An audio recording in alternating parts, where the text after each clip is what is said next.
Good day. My name is Charlotte. I'm a teacher and I want to talk today about how I experienced COVID. COVID was one of those things that we didn't know anything about, but it actually changed all our lives and it touched my life quite deeply. In 2020, at the beginning of the year, I had an exchange student from Taiwan here. And at that stage, Taiwan and Hong Kong while he was here, was starting to experience COVID. And he was actually on a daily basis looking at the stats on the Chinese TV and on his cell phone and telling me so many people had got sick. But luckily, Taiwan was one of the countries that didn't get sick. But Hong Kong was affected and China was affected. And his father actually did business with China. So he was very concerned. Then at the stage, we actually realized that COVID is actually going to come to South Africa as well. And we had to make the decision, is Howard going to go back to Taiwan before we've got lockdown? And then we decided he needs to go back. And all the effort we had to put in to get him back to Taiwan and get his visa sorted out, because he was supposed to stay the whole 2020 with me. It's a friend of mine whose child actually came to South Africa to learn English. So then we went into lockdown, but in the meanwhile, my husband was diagnosed with cancer, and he started with chemotherapy and radiation. And it was the whole story that the doctor spoke to him and they said to him, please, you need to be careful and all that type of thing. In that time also, I went for an operation, so I was on sick leave, and then the lockdown started. So my husband was every day, he got a special permit, he had to drive to the hospital, get chemotherapy, get radiation, and every day he came back. So we didn't go outside shopping, we were scared, and we stayed in the house because I knew I had to protect my husband and he had to stay safe. Then in July, my husband went for an operation. The operation went fine because I had to remove the tumor that he had, and he came back home. He was home and then he had to go for a second operation 3 weeks later that they had to fix because they did a bypass of his stomach and he was on a colostomy bag, and they had to return the operation. So he went in for that and he came back after around about a week, quite healthy, things went fine. In the meanwhile, every time before he had to go to the hospital, we had to go for a COVID test, myself and my husband, and then that is when I learned about a drive-through. And the drive-through for us was a new thing as well. You sit in your car and then people come with like a spacesuit, and they come and they put a very long stick in your nose and they test you for COVID positive before you can go into the hospital. The day when he went into the hospital, I looked at him and I said, oh my goodness, I hope you're going to be fine. And the doctor said, no, you need to sign a document to say, if you get COVID, it's not their responsibility and they will do everything they can to protect you. So then, unfortunately, when my husband came home in the beginning of August, he fell very ill. He got a fever and he was sick. At that stage, he went back to the hospital. I couldn't see him at that stage. He was in the hospital for around about a week. And then they diagnosed that he got an abscess in the operation that they did, and that he had MRSA, that's a hospital bug that he picked up. And with all of this things, it became a comorbidity. But he was one of the people that didn't have comorbidity. He just had high blood pressure that was under control. And he got very sick then with the abscess. In that process, he went to ICU. And this is basically where my long road started. He was 139 days in ICU. And in the process, he also got pancreatitis. And that is something that you get due to being very ill, and your food actually becomes a problem, and the liver got a problem as well from the pancreatitis. So he fell into a coma, or induced coma, where he was, and in that stage we thought he's going to die. But luckily God decided it's not his time. So in that time, we fought a daily fight, for me as well, to get a special permit, to get into the hospital to see him, because he was in ICU and the hospital was quite in COVID overdrive. The hospital, the staff, when you went into him, you had to wear gloves, you had to wear a mask, and you had to put an apron on.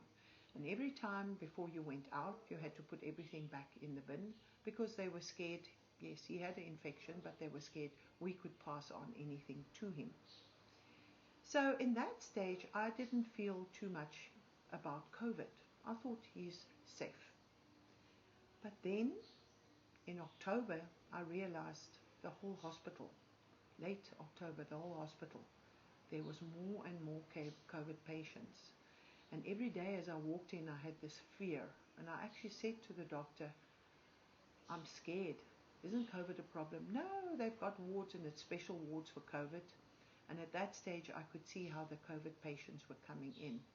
And the wards were closed down, no patients. And I would walk down the passage and there's nobody there.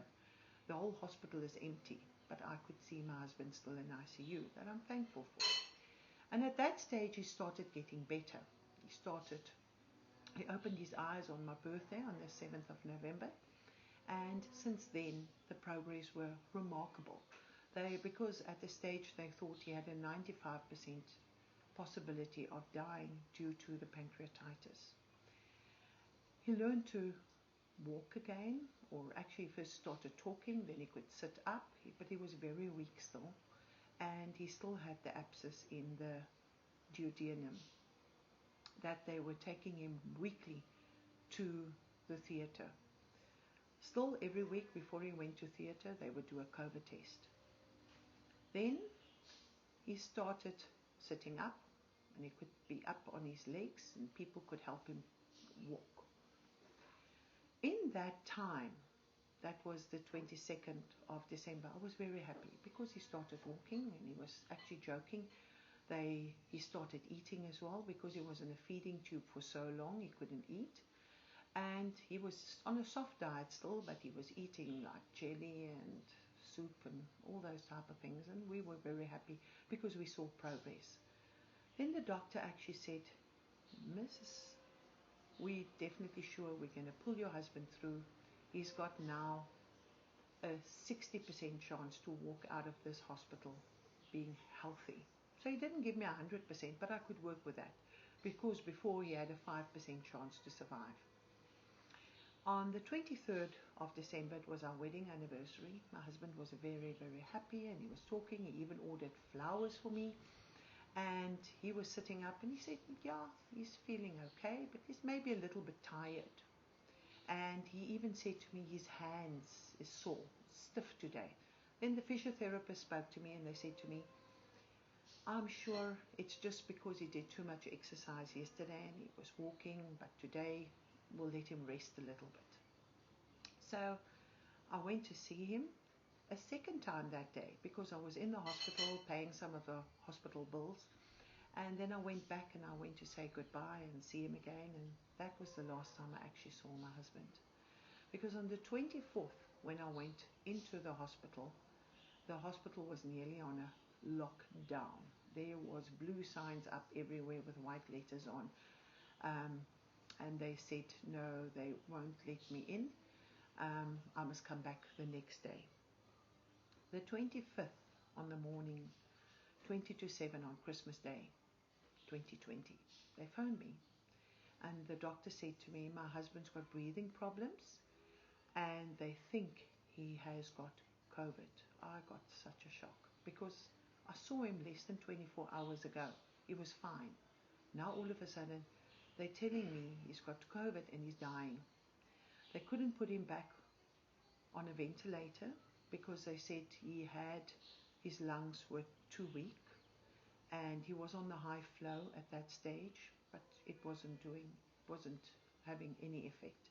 And they started injecting him with morphine to make him more comfortable. This was possibly one of the worst Christmases in my life.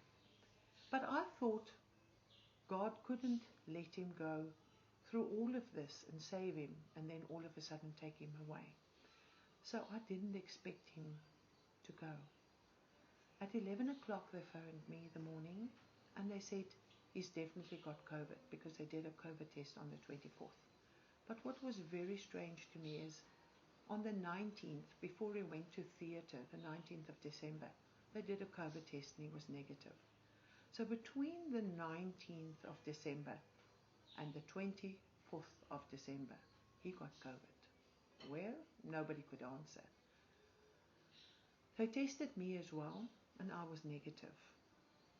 They tested me a few days later as well. I was negative. But on Christmas Day, 1:45, my husband passed away. Not of cancer, not of pancreatitis, but COVID.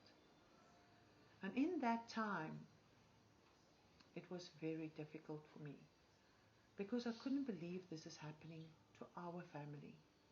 But I also realized many other families were losing their family members. People were dying around me.